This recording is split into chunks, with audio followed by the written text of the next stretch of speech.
اعوذ باللہ من الشیطان الرجیم بسم اللہ الرحمن الرحیم۔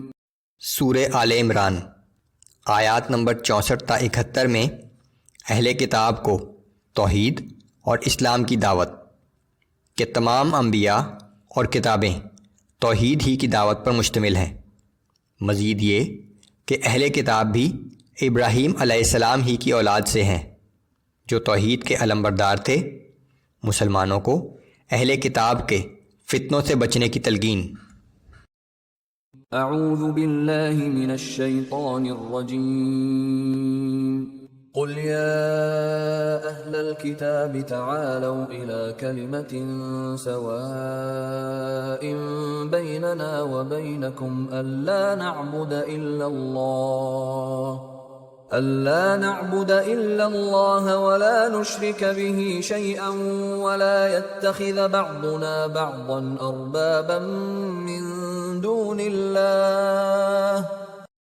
اب فرما دیجئے کہ اے اہل کتاب، تم ایک ایسی بات کی طرف آؤ جو ہمارے اور تمہارے درمیان یکساں مشترک ہے، وہ یہ کہ ہم اللہ کے سوا کسی کی عبادت نہ کریں اور ہم اللہ کے ساتھ کسی کو شریک نہ ٹھہرائیں، اور ہم میں سے کوئی اللہ کے سوا کسی کو اپنا رب نہ بنا لے۔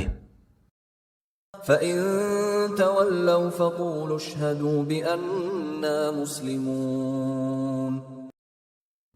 پھر اگر وہ اس دعوت کو قبول نہ کریں تو کہہ دو کہ تم اس بات پر گواہ رہنا کہ ہم تو مسلمان ہیں۔ یہ یہودیوں اور نصرانیوں سے خطاب ہے، اور ایک تو اس بات کی طرف اشارہ ہے کہ تم نے حضرت مسیح اور حضرت عزیر علیہ السلام کی ربوبیت کا جو عقیدہ کھڑا کر رکھا ہے یہ غلط ہے، وہ رب نہیں ہے، انسان ہیں۔ دوسرا اس بات کی طرف اشارہ ہے تم نے اپنے علماء اور درویشوں کو حلال یا حرام کرنے کا جو اختیار دے رکھا ہے یہ بھی ان کو رب بنانے کے مترادف ہے۔ حلال اور حرام کا اختیار صرف اللہ ہی کو حاصل ہے۔ یا اہل الکتاب لم تحاجون فی ابراہیم وما انزلت التوراة والانجیل الا من بعده افلا تعقلون۔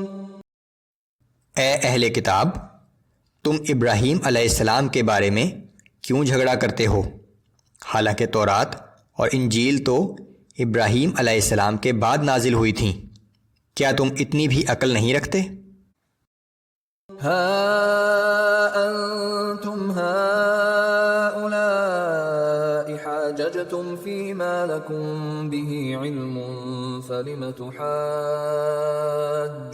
فيما ليس لكم به علم واللہ یعلم وانتم لا تعلمون۔ سو تم وہ لوگ ہو جو ان باتوں میں تو جھگڑتے ہی رہے ہو جن کا تمہیں تھوڑا بہت علم تھا، مگر اب ان باتوں میں کیوں جھگڑتے ہو جن کا تمہیں بالکل ہی علم نہیں، اور اللہ جانتا ہے اور تم نہیں جانتے۔ ما كان إبراهيم يهوديا ولا نصرانيا ولكن كان حنيفا مسلما وما كان من المشركين۔ ابراہیم علیہ السلام نہ یہودی تھے اور نہ نصرانی، وہ ایک مخلص فرمانبردار اور سچے مسلمان تھے، اور وہ مشرکوں میں سے نہ تھے۔ ان اولى الناس بابراهيم للذين اتبعوه وهذا النبي والذين آمنوا والله ولي المؤمنين۔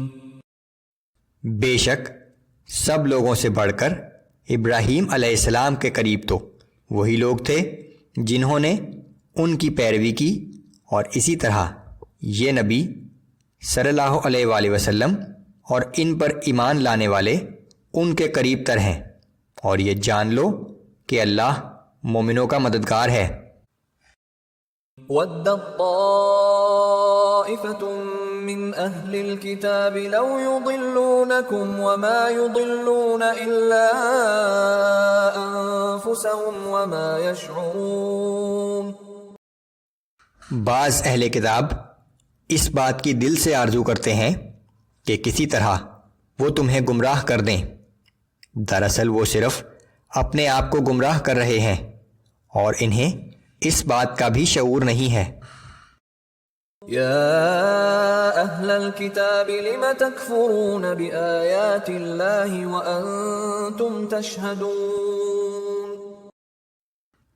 اے اہل کتاب، تم اللہ کی آیتوں کا کیوں انکار کر رہے ہو حالانکہ تم خود دل سے ان کے قائل ہو۔ يا أهل الكتاب لم تلبسون الحق بالباطل وتكتمون الحق وأنتم تعلمون. اے اہل کتاب، تم حق کو باطل کے ساتھ کیوں ملاتے ہو اور سچی بات کو کیوں چھپاتے ہو حالانکہ تم جانتے ہو۔